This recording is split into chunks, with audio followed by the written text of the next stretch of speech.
Hi all, ഞങ്ങളത് സന്ധ്യയൊക്കെ ആയപ്പോൾ ഒന്ന് നമ്മുടെ ഐലൻഡ് ജെട്ടി സൈഡിലേക്ക് ഒന്ന് നടക്കാൻ ഇറങ്ങിയതാണ്. ഇവിടെ ഒരു 6:30 സമയമൊക്കെ ആയിട്ടുണ്ട്. ഇപ്പോൾ ഈ സമയമായി ഞങ്ങൾ ഇന്ന് പുറത്തിറങ്ങിയപ്പോഴത്തേക്കും. അപ്പോൾ എന്നും കാണുന്ന പോലെ ഇത് ഇന്നും ഒരു തെരണ്ടിയെ കാണാൻ സാധിച്ചിട്ടുണ്ട്. അപ്പോൾ നിങ്ങൾക്കും അത് ഷെയർ ചെയ്തേക്കുവാണ് ഞങ്ങൾ. അപ്പം അച്ഛനും മക്കളും കൂടെ സ്ട്രോളറും ഉരുട്ടിയുടെ കുറച്ച് നേരം കളിച്ചുകൊണ്ടൊക്കെ നിൽപ്പുണ്ട്.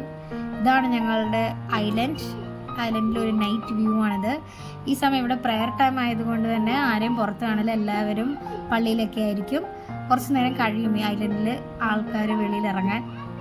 അപ്പം ഞങ്ങളിങ്ങനെ കുറച്ച് നേരം ഇവിടെ സ്ട്രോളറൊക്കെ ഉരുട്ടിയും ഇങ്ങനെയൊക്കെ നടക്കുവാണ്. ഇവന്മാർ ഓടുന്നതുകൊണ്ട് തന്നെ നമുക്ക് സ്ട്രോളറിലും ബാഗിലൊക്കെ ആയിട്ട് ഇവന്മാരെ ഞങ്ങളിപ്പോൾ ഈ സ്ഥലത്തോട്ടൊക്കെ കൊണ്ടുവരത്തുള്ളൂ. പിന്നെ നമ്മൾ ഐലൻഡിൽ കുറച്ച് നേരം ഇങ്ങനെ വ്യൂ ഒക്കെ കണ്ടും ആ ഒരു കാറ്റൊക്കെ അടിച്ച് കുറച്ച് നേരം ഞങ്ങൾ അങ്ങോട്ടും ഇങ്ങോട്ടൊക്കെ ഓടി നടന്ന് കുറച്ച് കഴിഞ്ഞപ്പോൾ ഞങ്ങൾ അങ്ങ് പതുക്കെ ഞങ്ങളുടെ റൂമിലോട്ട് അങ്ങ് പോകും. അപ്പം ഇത്രയൊക്കെയാണ് ഞങ്ങളുടെ ഇവിടുത്തെ ഒരു നൈറ്റ് ടൈം ഞങ്ങൾ ചെയ്യുന്നത്. അപ്പോൾ ഇതൊക്കെ നമ്മൾ ഷെയർ ചെയ്യുന്നു നിങ്ങളോടും. അപ്പോൾ ഇനി അടുത്ത വീഡിയോ കാണാം. ബായ്.